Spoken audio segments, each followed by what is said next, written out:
Today I'm up front on OTR. Off the Record with Michael Landsberg is brought to you by the Keg Steakhouse and Bar. For great steaks, good friends, see you tonight.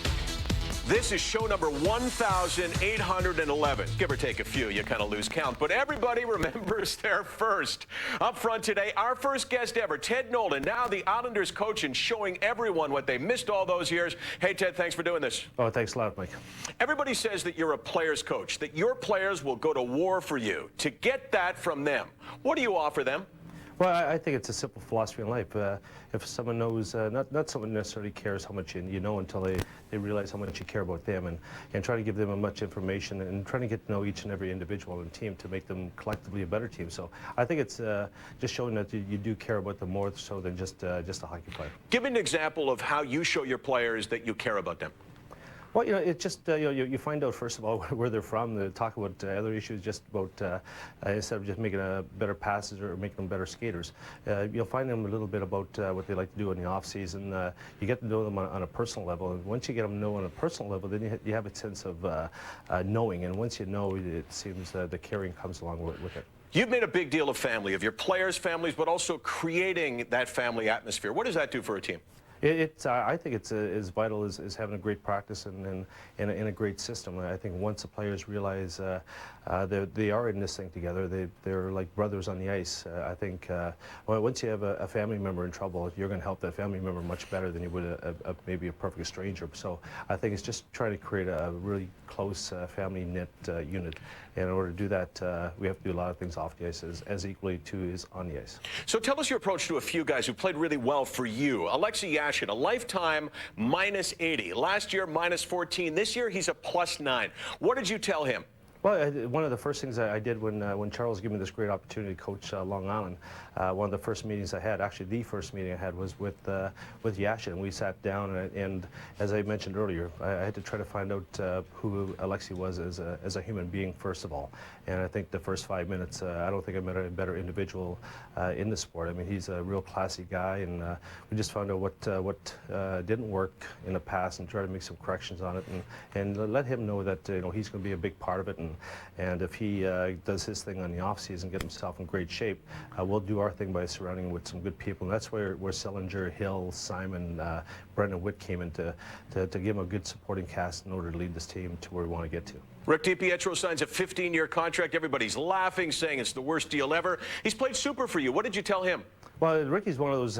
He's a competitive guy. He's a fun guy to be around with, and I believe he's one of the top goaltenders in the league. So to have him in the organization for 15 years, I was out of the game for 9 years. It seemed like 9 months. So that type of contract is going to fly before you know it. But as our team is approaching game to game, we just worry about one day at a time, and before you know it, this year will be over. Then all of a sudden, next year will be over also. So we're just really enjoying his time right now.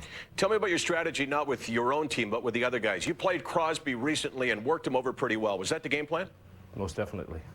Sidney's one of these exceptional athletes. So if you give him some time, you give him some space, and if he's a little bit uncomfortable on the ice, it's going to give us a little bit more of an advantage, whether just let him do his thing on the ice. So we want to go after him and try to make it a little bit uncomfortable for him on the ice.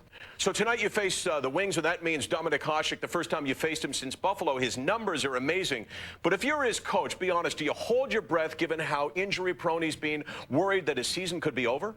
Well, if I was his coach, but I'm not his coach anymore, so you never wish injury on anybody. But if he has a pulled groin for tomorrow or for today's game, that'd be great for us. And if you face him in the postseason in the Stanley Cup Final, his pulled groin could still be hurting him. There you go. Hey, Ted, thanks for doing this. We got to have some fun with you. Will you stick around for next question? No problem at all, Mike. That's coming up later on in the show, and the panel's up next. Yeah, okay, let's go. There's no question about that. I can't wait. Sit down and shut up. Next question. Next question. Well, that's it. Hey, Ted Nolan, thanks for sticking around for next question. If you want to take a pass, and you did it too many times last time, so you've lost a few chances, just say next question. Okay. You played with Gretzky, Yzerman, and Lemieux. Rank them not in terms of play, but in terms of mullets. Who had the worst? I would say Mario. Are you hoping that you don't win the Jack Adams Award this year? No. It was bad times after that last time. Back in the mid-'80s, you played for the Baltimore Skipjacks. What the heck's a skipjack? You know, I wouldn't even know what a skipjack is to this day. I play with the Rochester Americans, but I know what American is, so. When was the last time that you spoke to Neil Smith? Probably about 2 months ago. Who gives you more grief to pull him from a game, Hasek or DiPietro? Probably both. They both don't like to be pulled. What's the worst thing a goalie ever said to you after being pulled? I think something that you shouldn't be saying on TV. I think it's something to the lines of bullshit. Better hockey player right now, Brandon or Jordan Nolan? Flip a coin there, but Jordan's going to be a pretty good player, I think. I would have given you a pass on next question there for sure. Is Alexei Yashin underpaid? Underpaid? You know, players get what they deserve to be paid, and if they can get lots, so be it. Nicely spoken, comrade. Be honest, is it more fun beating the Sabres right now?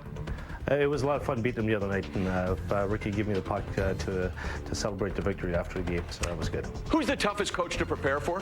I think the technical coaches, you know, maybe one guy I'm thankful he's not coach anymore is probably Scotty Bowden. When are the Islanders going to bring back the Captain Highliner uniforms? Hopefully never. Do you find the new uniforms slimming? You know, they are slimming. Some of the guys in this league, maybe it'll look better on them. So let me ask you this. Should coaches have to start wearing slimming suits? Oh, no question. Since I've been here, I've probably gained about 15 pounds, so we certainly have to wear slimming suits. So on the subject of what you're doing in your pastime, how often have you been to Charles Wong's place in the Hamptons? I've been to his place once, and had a great dinner. And one thing what a lot of people don't understand or don't realize about Charles, he's a great cook. How often does Clark Gillies bother you for tickets? Clark Gillies, not yet, but we'd love to give him some tickets anytime he wants to come around. How often does Rick DiPietro pick up the tab at team dinners? I'm quite sure a few. We don't have a luxury going out with the team too much to eat. Final question.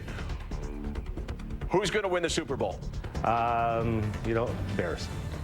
Ted Nolan, I got to say, so many people are so proud of the job you're doing. Way to go out there and kick butt. Thanks for doing OTR, and do it again soon. Okay, thanks a lot.